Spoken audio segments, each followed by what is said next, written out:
All right. Hello, everyone. Welcome to our Facebook Live today. You're in for a real treat because we got someone who is really hard to come by this time of year. It's obviously tax season, yet we still found a full fledged accountant who was willing to take some time away to come and talk to us about our numbers. And so we're super excited to have Kimberly here today from Emerald. Okay, Kimberly, what's your name? Emerald? Emerald Expectations Accounting. Yep. Okay, I love that. Yeah. So Kimberly, tell us a little bit about yourself. So Kimberly Ferguson is my name, and a company, like we said, is Emerald Expectations Accounting. The main thing with that is obviously money. We're talking about all things money. So we work with small business owners primarily across the United States who, are in the kind of home service real estate industry and trying to basically help them to grow their profits and maintain cash flow and all doing that while keeping their tax liability low. So, yeah, fun stuff. I love it. Yes. Um, at the end of the day, business really is just all about your numbers and your money and the money coming in and coming out. And I know it can be really overwhelming to a lot of people Yeah, to understand how the numbers work and what they should look definitely. like and to know when they need to maybe redirect a little bit when they're doing really well. So we're Mhm. super grateful to get a window into your brain today and talk about this. So thank you so Yeah, much for being here. And feel free to take it away. I know, let me get your slides here up. And sounds as good. always, if anyone has any questions or comments, please feel free to chip in and we will get your questions answered. Awesome. Well, so this presentation is kind of all about turning your business into a well-oiled machine, okay? And the main reason that we can do that is utilizing our numbers. So that's kind of what we're going to walk through today, okay? So, a little bit more about who I am. So, I'm an accountant and I'm a business owner just like you. But I like to use my financial background to help other business owners to have a growing and more profitable small business. So, I am successful at this precisely because I understand both sides of business. So, I understand the financial side and I understand the business side of things. So, as an accountant, I can take a look at the business and I can spot usually the underlying reasons why a business is not profitable and has poor cash flow. So, most importantly, though, I know how to fix it, right? Because a lot of people can see the problems. They can't always tell which route to go in order to make the change to be changing that, right? So, I'm on a mission to help as many small business owners as I can to change that narrative and have that growing and profitable small business. So, today's agenda, we're going to talk about why most businesses fail. And then we're going to talk about the difference between a business that's a machine and a business that's a job that you just happen to own. We're going to talk about the three sources of money for every business, how to get back control of your time and your money in your business, why most business owners make less than $100,000 in income. And then lastly, we're going to talk about the 16 drivers, things that drive revenue, profit, and cash flow in every business. And these are the numbers that you're going to want to watch like a hawk. I love all this. I'm super excited. I'm Yeah. curious, Kimberly, if you could share really quick too, like when did you decide that you wanted to do this for your business? Like what made you go into and start this business? Yeah. So I was actually working for another bookkeeping company. We didn't do anything tax, we didn't do anything, strategy or advisory, anything like that. So we were working with other CPAs and tax preparers and stuff to kind of implement those things. And I just found that most accountants were either they dropped off the face of the planet after 415 or they just didn't care about my clients the way that I did or they just didn't like answering questions because if you don't know the answer then you're never going to understand it, so why bother, right? And not to say all accountants are like that, but just the ones that I was running into. And so I was like, this is not okay, we need to make a change. So I actually at that point decided to go back to school, got my master's of accountancy, became an enrolled agent with the IRS, and started my own company, which was going to be a sister company to the bookkeeping firm that I worked at. But as we always do, we had a difference of opinion as far as how to run the businesses. So I just decided it's time to just go out on my own and just do my own thing. And excuse me, just realizing what businesses needed and kind of what's missing in the industry. That's where we kind of decided to jump into more of the CFO advisory strategy type of stuff. So I love that. We were talking a little bit before the show how it is really nice to have just that one-stop person that you can go to for all your questions that has this, you know, picture of the whole business and all the things that are coming in and what that looks like with your taxes and what that looks like, just with all the aspects of your book. So I love that yeah. you do this and I'm so grateful for you to share today. Yeah, absolutely. All right. So let's talk about why most businesses fail. So here's kind of those scary statistics, right? Most businesses fail. In fact, 20% fail within the first year, 35 within the second year, 50% fail by the fifth year, and 80% fail by the 10th year. So if you're watching this, let me know which one of these statistics you have broken as you've been in business for however many years. I love thinking of it that way instead of, "Oh, no, what's coming?" It's, "What have you already broken?" And that's amazing. Which one of these statistics have you I overcome? love Yep.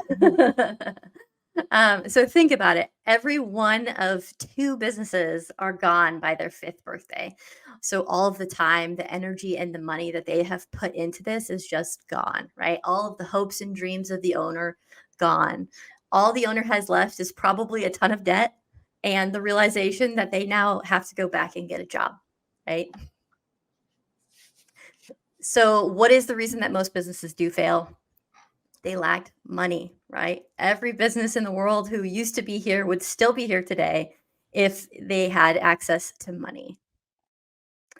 Money literally solves every problem in business. Have a marketing problem? Money allows you to do more marketing or hire marketing professionals, right? Have a management problem? Money allows you to get better managers or allows you to hire someone who can be a manager in your business instead of you having to work on the business. Have a down market, money allows you to weather the storm, right? Have a seasonal business, kind of similarly, allows you to make it through to the next season. Have a sales problem, money allows you to improve your product or your service and hire more salespeople or better salespeople. I'm sure you can imagine the list is endless, but the point is money solves every problem in business, right? Yeah. So Kimberly, I have a question for you. Yeah. Obviously the government was putting a lot of money into businesses, in 2020 and even Yeah. 2021.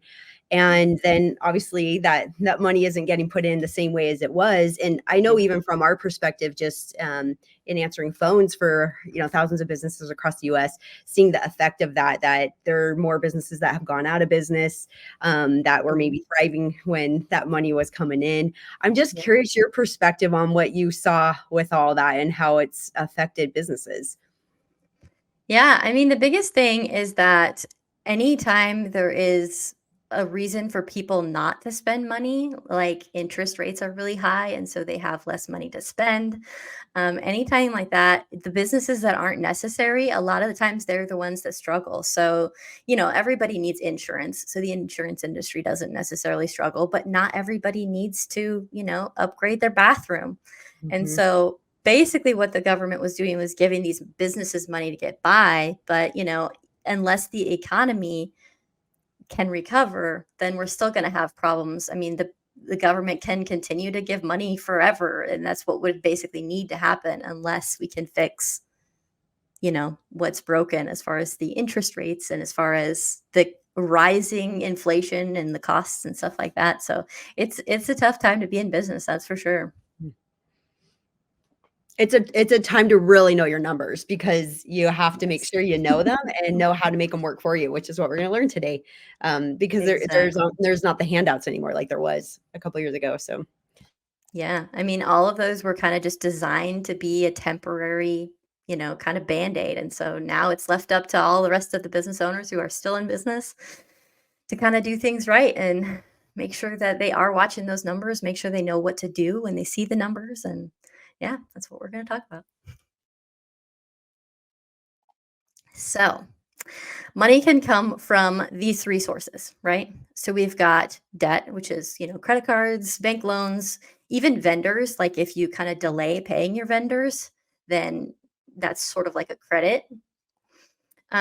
And then we've got owner investments. So you're selling your personal savings, or you're selling your stock or putting your personal savings into the business and from the business. So this money is that the business creates. This is the best way, obviously, to make money and bring money into your business, right? It's the revenue that you bring in minus any operating expenses, minus any taxes, minus any debt payments. And then the big one that most people don't consider is minus any customers who aren't paying you. That's a big one. And then, of course, any vendor payments that you have to send out. In other words, it's all the cash that comes in, less all of the cash that goes out. So whatever's left over that's what we're looking at, right? So, to beat the survival rates that we talked about in the beginning, you have to get good at making money. And obviously, of the three methods of bringing money into the business, making money from the business, the revenue, that is the best option, right? Why? So some debt is good. If you use the debt to, buy something that gives you a return on your investment, it's okay to have debt sometimes. But, relying on it is not a sustainable option. Just like relying on these handouts from the government, it's not a sustainable option. You can't keep a business going that way. So a business that relies on debt, that relies on somebody else to bring in money is eventually going to go out of business. And unfortunately, the owner is still going to have to pay that debt off. So also a business that cannot support itself and must rely on outside debt or investments has either one of two things going on.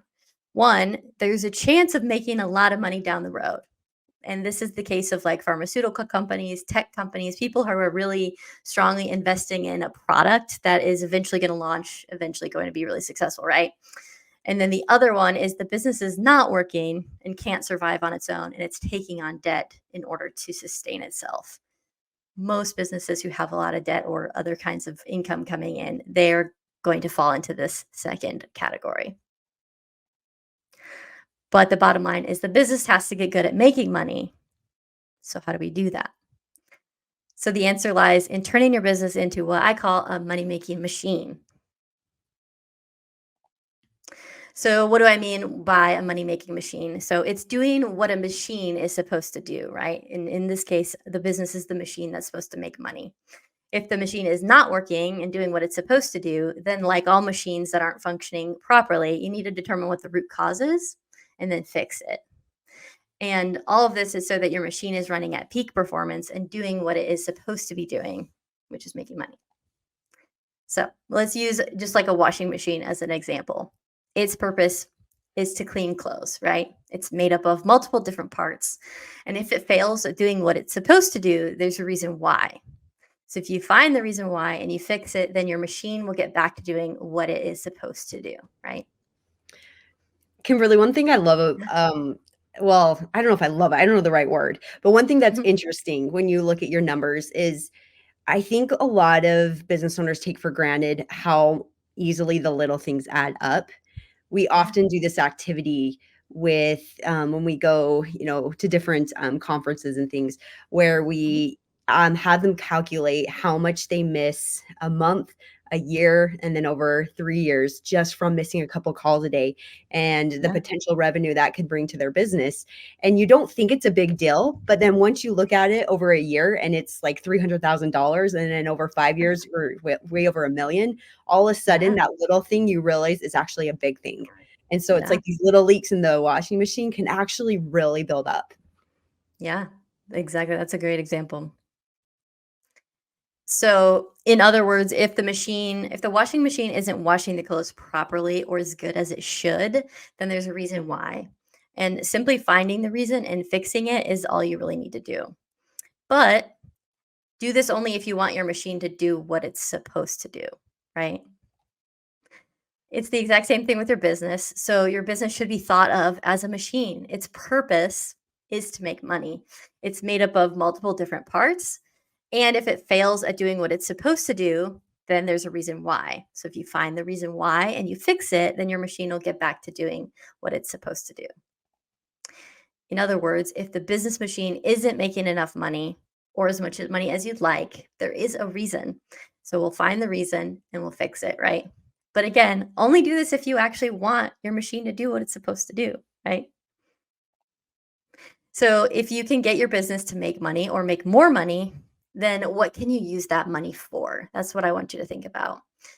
Hire more or better people, do more or better marketing, improve the quality of your products or services, hiring experts to help you grow your business, hiring better management, expand to different locations, buy more equipment, vehicles, all that stuff, pay down debt. And then the big ones that everybody always says, take time off because you can actually afford to pay someone else to take your place. And of course, pay yourself, right? You want to be able to take money out of the business for your personal goals and life, right? So the good news is that, like a washing machine, every business is made up of the same parts. And each part has a hand in helping the machine do what it's supposed to do. So to get your business to make money or more money, you simply need to get familiar with the parts. So that way you can spot the parts that aren't working properly and then you can do something about it. So next, we're going to go ahead and talk about those parts of the business so you can pay attention to them. But first, let's look at what happens if your machine isn't functioning properly or if it's not functioning at all. So if money isn't being generated from the machine or your business, and you don't or can't pour your own money into it, and you don't or can't take on more debt, then all you'll have is a business that will eventually go out of business in the worst case scenario, or you'll have a business that you constantly struggle to grow at best. So either one sounds really great, but but either way, it's going to leave the business owner, the machine owner, feeling constantly stressed, overworked, and underpaid. So at the same time, most business owners are afraid of their business failing for two reasons, usually. Number one is they depend on their business working, right? Their business has to work. Their families depend on it working. Their employees' families depend on it working. And also, you put so much time and energy and money into the business that, obviously you would hate to see it go under, right? Number two is that most business owners are unemployable. Once you kind of get the taste of what it's like to own a business, you can't go back and work for someone else. You've tasted freedom and you don't want to lose it. But ironically, most business owners kind of actually own a job and they don't even really realize it. So what's the difference? Machine versus job. So like I said, most business owners own a job, a very stressful, low paying, high demanding job. But most business owners don't realize this until after they've started their business. In fact, most business owners start a business or they buy a business sometimes because they want control, which is the opposite of a job. They want to control their time. They want to control how much money they make, all the things, right? But ironically, because most businesses struggle to do what a business is supposed to do, which is make money, the owner ends up losing control that they wanted in the first place. They actually have to work more in the business because they can't afford not to.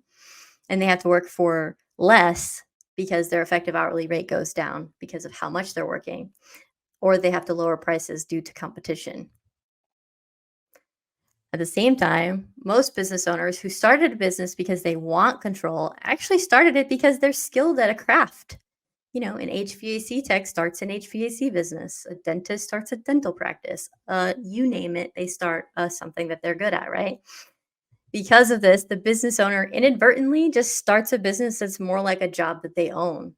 But it's unlike a job because there's no steady paycheck. And it's unlike a job because there's no guide on what they're supposed to be doing. Kimberly, we talk a lot about we call ourselves freedom freaks because we like to help free the business owner because they start this business to be free and then they find themselves often a ball and chain. But I've never heard anyone explain it that way, where it's basically you own a job now. And that's a really interesting way to think of it. Yeah, definitely. I mean, it wasn't the plan usually, but that's usually what happens because you don't go into a business because you're really good at business. Usually it's because you're good at XYZ, right?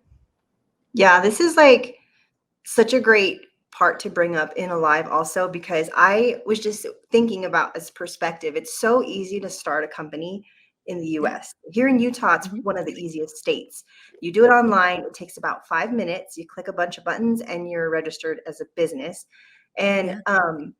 however, I think that, well, the E-Myth is like one of my all-time favorite books because I lived that life many years ago, owning a Yeah. job, and it was miserable. And then I started a cleaning company 2 years ago with my husband, and we don't clean, and I'm not a good cleaner either. And you see in the home service industry a lot of technicians that want to go out on their own because, like you said, they become unemployable. But I mean, if you read the E-Myth, they really talk about how it is, to me, it's an illusion because Michelle and I, we both work full time and also own Mhm. businesses. And there are pros and cons to like, if to both sides. I would say if you have a good job that you love and with a steady paycheck, like it's so much better than owning a job, having a business that Yeah. owns you, where you don't get a steady Mhm. paycheck. But you have this idea that you're free, but you're not really free. I Yeah. wasn't free for 6 years when I had my first business, and I came out of it with a lot of debt and nothing to Mhm. show for it except a lot of, I guess, hard lessons that I learned, which is really Yeah. valuable also. Yeah. But we see business owners all the time, and it's so hard to get them out of the mindset of working as a technician for themselves.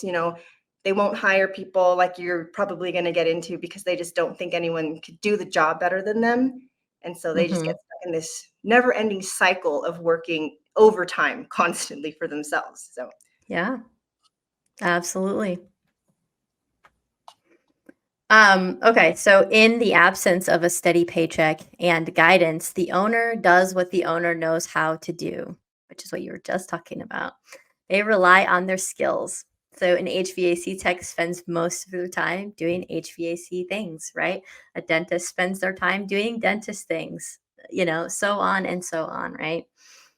And the other functions of the machine struggle, right? So things like getting clients, making sales, ensuring prices are optimized, ensuring, knowing what assets to buy, knowing when to grow, when to expand, knowing if marketing is actually producing a return on investment, understanding the numbers, hiring, firing, managing employees, the list goes on, right? And so the business struggles. So the business struggles because the owner is wearing all the hats. And the business struggles because the business owner who wants to practice their craft ends up having to do all the things they don't necessarily like and aren't necessarily good at. The business struggles because the business is ran a little bit more like a job and not like a machine, especially not a money making machine. So eventually, their craft begins to suffer because the business owner is overwhelmed and stressed and possibly exhausted. And the biggest thing is that basically they just bought themselves a very stressful, a very expensive, and a very low paying job, right? Kimberly, when I read that word, the money making machine, Mhm. um, okay, at the end of the day, that's why every business exists is to make money. Mhm. But I Yeah. know it's almost like I feel like with some business owners, they want to make money, but also if it's their passion, then there's almost sometimes a disconnect between Yeah. doing their passion, making money. And what I find is you almost have to help them realize that you have to make the money to do your passion. And even if you're Yeah. doing this business to just provide good in the world because you have a huge heart and you know there's this problem and you know you can solve it, still Yeah. for you to be able to solve that problem, you have to have a money making machine. So Yeah. regardless of your why of going into business, you still, the end product, it has to be a money making machine in addition to what other service or product you're providing. Yeah. Otherwise, it's going to go out of business. And so it's necessity and it's, yeah. Yeah. Absolutely. And that's one of the first things that I usually do with my clients. It's one of my favorite things to do, honestly, is I try to really push them to dig deeper and think about what their goals are outside of the business or outside of actually making the money, because we want to kind of dig deep and figure out what are you going to do with the money when you make it, because when you kind of get to that point where you really know what your purpose is, then you can kind of work backwards and see where you need the money to be so that you can do the things that you really want to do, right? Okay, so in fact 86.3% of business owners are actually making less than $100,000 a year. And let's be honest, if you're making less than $100,000 a year, you're making way too little to take on so much risk and spend so much time you may as well go get a job in most cases, Hey, right? that surprises me. What Yeah. about you, Nicole? I wouldn't think it would be 86%. Yeah, that's surprising also. I didn't know that at all. I Mm-hmm. mean, I guess I could see it too, especially if you were not watching your numbers. And so, I mean, if the majority of new businesses don't make it and they, fail, Yeah. then they're probably Mm-hmm. not in this category of making 100,000 a year. Yeah. So I don't know about you guys, but all the stress, all of the, risk, all of the everything that goes into it for $100,000 a year is probably not worth it for most people. And that's what most business owners are at, or less. So these businesses have the worst of both worlds. They have a job without a steady paycheck, and they have a business without the control that they actually want, right? So what's the solution? Own a machine, not a job, right? So the solution is to turn your job into a machine. Specifically, you need to turn your job into a money-making machine. So like all machines, your money-making machine is made up of multiple parts, like we said, right? And if your machine fails at doing what it's supposed to do, or it's not operating at peak performance, then it's because one or more of those things in the business are not operating at peak performance. And so your job as the owner of the machine is to ensure that all the pieces are running at peak performance. So in just a second, I'm going to reveal what those parts are for every business to keep everything running at peak performance. But first, I keep saying money making machine. So let's just get crystal clear on what that is. So like we discussed, all machines have a purpose, and your business's purpose is to make money, right? So to put it simply, you want your business to make money so that it can do these three things, right? You can take money out for personal use, you can use the money to grow your business, and you can use it to increase your business's value, because that's one thing most people forget as a business owner is this is probably your retirement plan. So making sure that your value of your business is as high as it can possibly get is going to give you the best retirement that you can have in the future. So to put it simply, you want the business to make money so it can do these three things. Other than control of time, and making money is what people really want from their business. You need a machine that's going to allow you to take out as much money as possible so you can use the money to fund a better lifestyle, go on vacation, pay off personal debts, send your kids to college, so on, right? And then money literally solves every problem in your business, like we discussed at the very beginning. So it not only helps you to stay in business, but it also helps you to grow your business and to sustain your business. But most businesses are sold as a multiple of cash flow, usually between 2 and 4 times. So if your business creates $100,000 each year on average, then it can be sold for between $200,000 and $400,000 usually. So if you want to sell your business for top dollar, then you must increase the amount of money that it creates. So as a recap, you want a business that makes money so you can do these three things. So let's talk about how to turn your business into a machine. So here are those parts that we keep talking about. So each business is made up of multiple parts, right? And each business is actually made up of about 16 parts. So as the owner, you want to make sure that all these parts are operating at peak performance, okay? Each part's job is to increase one of these three areas. So we want to increase revenue, or what you sell, profit, which is what you sell less your expenses, and then cash flow, which is what you keep. So increasing the cash flow is more important than increasing the profit, and increasing the profit is more important than increasing the revenue. So as an example, let's say that last month your revenue was $50,000. You had expenses of $30,000. So your profit is at $20,000. Now, profit doesn't mean you just get to take all that money home. You still have taxes, you still have debt payments, you still want to hopefully pay yourself. And as always, you get customers who don't pay you. So your actual cash flow is a negative $5,000. So this money has to come from somewhere. So it either comes from taking on more debt, owner investment, or business bank account if you have money left over from previous months. So your job is to, get the revenue as high as possible each month, but more importantly, get the profit as high as possible each month. And even more importantly, get the cash flow as high as possible each month. So you improve your revenue, your profits, and your cash flow by focusing on what drives the revenue, profit, and cash flow. And here's the 16 parts. If you actually want a list of these parts, then you can go to this website. It's emeraldexpectations.com/parts. So you can get all of this for future reference. So you don't have to go writing it all down like crazy. So these are the parts that drive revenue. So we have leads. This is the number of ideal customers that you've been made aware of.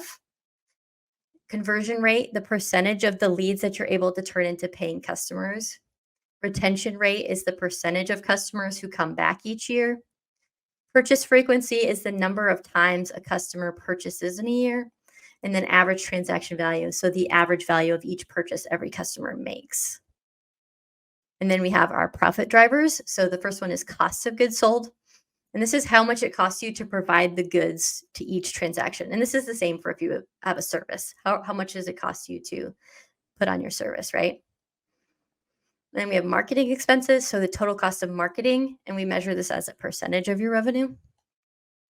Payroll expenses, the total amount of payroll not included in any cost of goods sold. Overhead, this is basically all your other operational expenses, rent, insurance, office supplies, etc. And then any possible other income or expenses that's non-operational, like income from an insurance payout, interest, that kind of stuff. And then we have your cash flow drivers. So this is your days sales outstanding. This is the number of days it takes for you to collect money from your customers.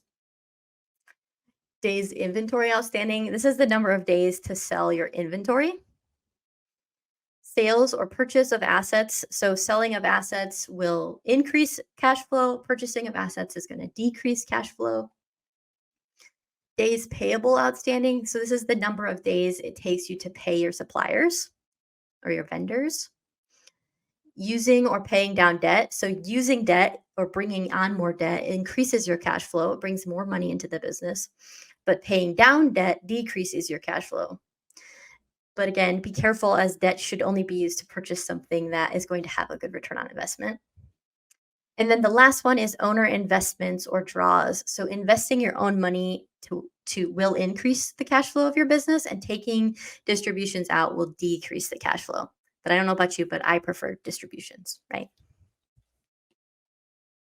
So all 16 parts of the business affect every single business out there. Doesn't matter if you're a dentist, it doesn't matter if you're in construction, it doesn't matter what you do. These are all the same for your business. And again, here's that link just in case you do want to grab those, emeraldexpectations.com/parts. So if you improve just one of these parts, assuming that all the other ones remain the same, you'll see a big improvement in your business. However, if you can improve 2 or more of these, you're going to see a dramatic improvement in your business. Thanks, Michelle. And then imagine if you could improve all 16 parts of the business. Your business will then become a money-making machine. I mean, beyond your imagination, really. This is how you transform your business. Okay. So in a nutshell, to have a growing and successful business, you must turn it into a money-making machine. To have a business that doesn't fail, you must turn it into a money-making machine. To have a business that gives you back the control that you want of the time and the money, you must have a business that is a money-making machine. The point of a business is to make money. That's why it exists. However, although making money is the point, it's not necessarily easy to do. It's not easy because most business owners are not necessarily numbers people. And money and cash flow and the 16 parts of a business, they're all numbers.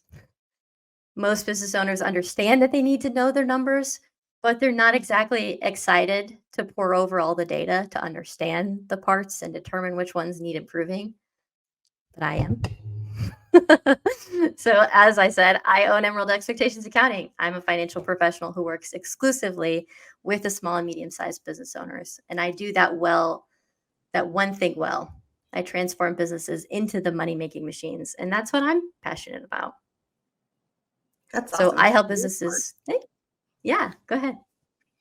No, I was saying it is hard as business owners to focus on the numbers a lot of times, especially when you're under stress and you're working the job, like you said. Yeah. It's like one of the last things on your mind. You're just hoping that it's making enough money. Yeah. That's how most people manage their numbers, is hopes and prayers. Mm-hmm. And, to be honest, before I became an accountant, I actually had a small business and I made a mess of it. and, opened up sales tax accounts, did all this stuff, didn't know I needed to submit reports, didn't know I needed to close my account. So I had these penalties just racking up and racking up. So, I mean, that's one of the reasons that I do what I do, is because I've been there and I know it's not fun, and I don't want anybody else to have to go through that. So I help businesses transform into money-making machines by meeting with my clients once a month. And here is kind of how it works, if you guys are open to me sharing. Yes, please do. We want to know how to do it. Okay. Okay, so at the very first meeting, we call this a kickoff call. We're going to set the targets on the parts that drive your business. So, like I said, how I get to this, though, is I really want to dig deep into what are your motives? What is something that's really going to kind of get your blood running, so that we can get those targets to where we want to get them. It's all about the numbers, but we want to know who's behind the numbers. What are your goals? What are we actually working towards here? Because money isn't usually a good motivator for people, but spending more time with your family, going on vacations, traveling more, all those things, those are the things that help you to drive your money goals, right?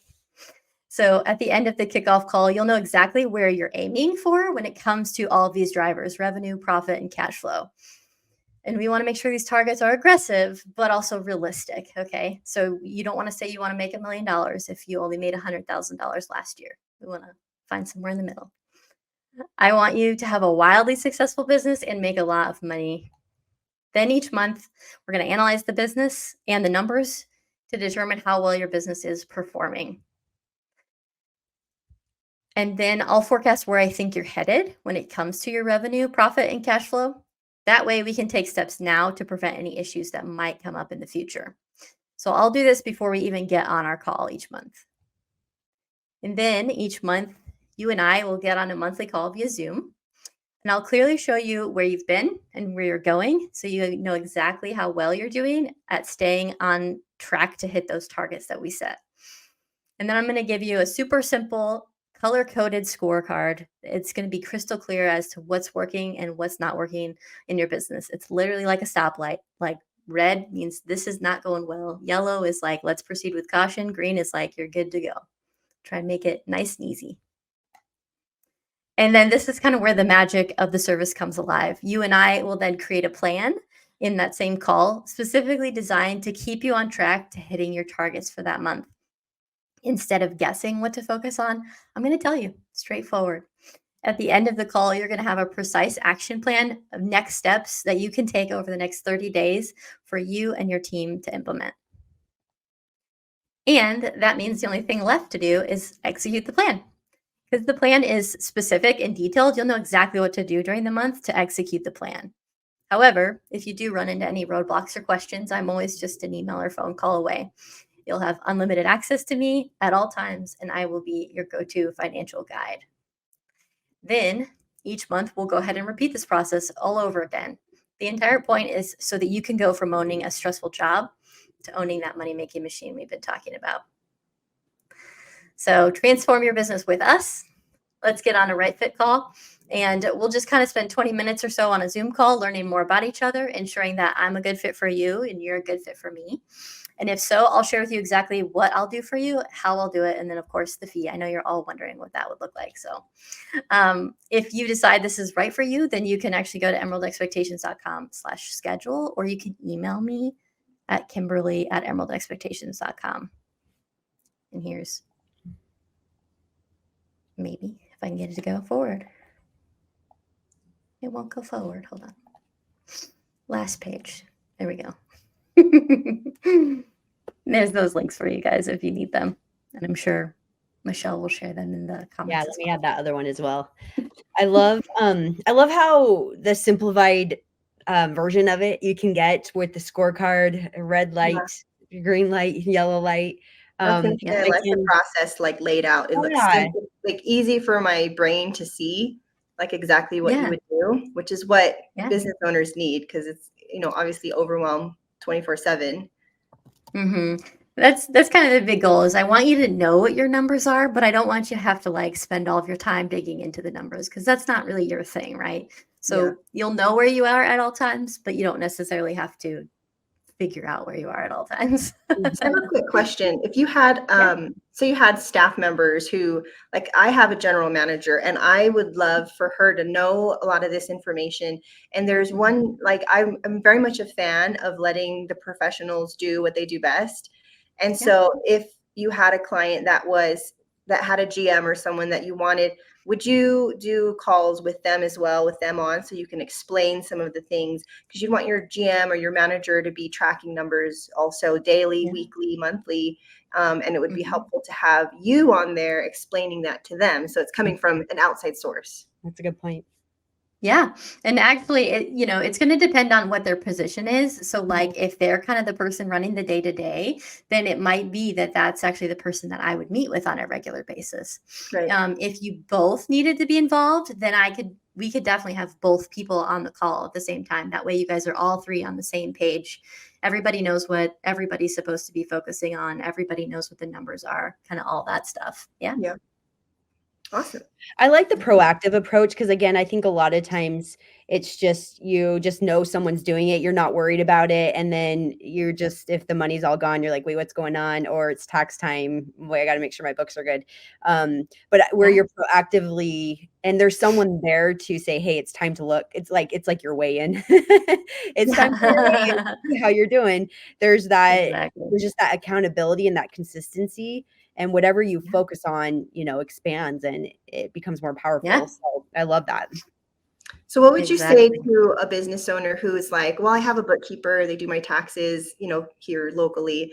They send me my P&L every month. Like, what's the difference between them and you, and how can it be beneficial to use a service like yours over that? Yeah, I mean, to be honest with you, finding an accountant that you like is so hard, I think. And so if they are really happy with the bookkeeper or the tax preparer that they're working with, I would just say add our service.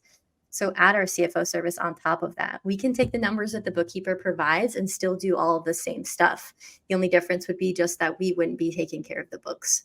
Now, if you do kind of want that one-stop shop, the only thing I would say is just that having somebody who does your books and is also your CFO, they kind of just have a unique vision on things compared to what somebody as an outside CFO would have. So there's kind of two benefits to that, whichever one you think is more beneficial. But having somebody who does the books and the CFO stuff, like I know my clients' accounts and the transactions that they have. So I can literally, like, if they're like, what's going into my advertising? I'm like, oh yeah, do you remember you did this? Do you remember you did that? Like, I actually know all of the transactions that they have. Versus if I'm working with somebody who already has a bookkeeper, then I'm like, oh, you know what? Let me check with your bookkeeper on that and I'll get back to you. I don't know every single detail. So just depends on which approach you want to take for sure. But awesome. Yeah. Well, I love all that. Thank you so much, Kimberly. That was just a really good overlay of how to create money-making machines.